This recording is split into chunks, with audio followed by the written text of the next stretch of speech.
Maharashtra revenue మంత్రి ఏక్నాథ్ ఖడ్సే పదవికి రాజీనామా చేశారు. భూ వివాదంతో పాటు మాఫియా డాన్ దావుద్ ఇబ్రహీంతో సంబంధాలు ఉన్నాయంటూ జాతీయ ఛానళ్లు కథనాలు ప్రసారం చేశాయి.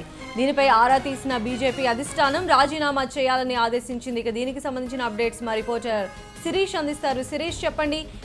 ఖడ్సే రాజీనామా చేసినట్లుగా మనకి బ్రేకింగ్ న్యూస్ అందుతోంది. ఇప్పటికైనా ఈ వివాదానికి ఫుల్ స్టాప్ పడ్డట్టు మనం అనుకోవచ్చా? అయితే వివాదాన్ని ప్రతిపక్షాలు ఇంతటితో వదులుతాయా, లేకపోతే దీన్ని ఆసరాగా చేసుకొని అధికార బీజేపీ పార్టీ పైన మరింత ఉధృతం చేస్తాయనేది కూడా చూడాల్సింది. కాకపోతే మొన్న మహారాష్ట్ర ముఖ్యమంత్రి ఫడ్నవీస్ ప్రధానమంత్రిని, అదేవిధంగా బీజేపీ జాతీయ కమిషన్ ఇద్దరిని కూడా కలిసి ఏక్నాథ్ ఖడ్సే వ్యవహారం పైన ఒక రిపోర్ట్ ను కూడా సబ్మిట్ చేయడం కూడా జరిగింది. దీన్నంతా కూడా దీనిపైన ప్రధాని, అదేవిధంగా అమిత్ షా ఇద్దరు కూడా ముఖ్య నేతలతో కూడా చర్చించడం కూడా జరిగింది. ఈ రోజు ప్రధాని విదేశీ పర్యటనకు వెళ్లే ముందు ఆయన రాజీనామా చేయాల్సిందిగా కూడా కోరినట్టు కూడా తెలుస్తోంది. ఈ విషయాన్ని ముఖ్యమంత్రి ఫడ్నవీస్ ఏక్నాథ్ ఖడ్సేకి తెలియజేయడంతో ఆయన ఫడ్నవీస్ ఇంటికి వచ్చారు. వచ్చి తన యొక్క రాజీనామాను కూడా సమర్పించడం కూడా జరిగింది.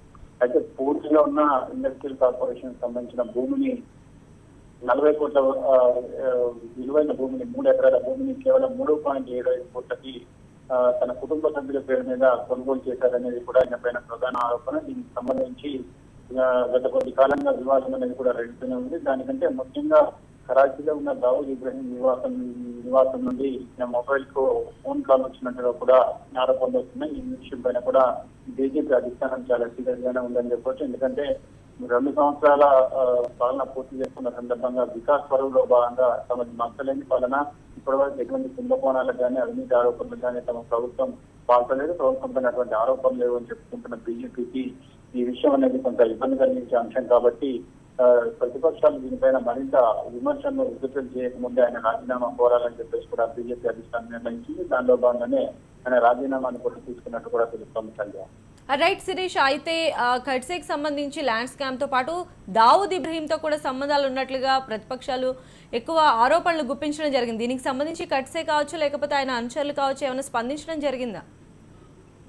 అయితే తను రాజీనామా చేసే ముందు తను బీజేపీ లాయల్టీ వర్కర్ ని, అధిష్టానం ఎటువంటి నిర్ణయం తీసుకుంటే ఆ నిర్ణయానికి తను కట్టుబడి ఉంటానని చెప్పేసి కూడా దానికి వివరణ ఇవ్వడం కూడా జరిగింది. అయితే దీనిలో తనేమి తప్పు చేయలేదని సమర్థించుకున్నప్పటికీ కూడా అధిష్టానం యొక్క ఆగ్రహానికి ఆయన గురి కావాల్సి వచ్చింది. కాబట్టి అధిష్టానం ఒక నిర్ణయాన్ని తను పాటిస్తానని చెప్పేసి చెప్పడంతో ఆయన రాజీనామాను కూడా తీసుకోవడం కూడా జరిగింది.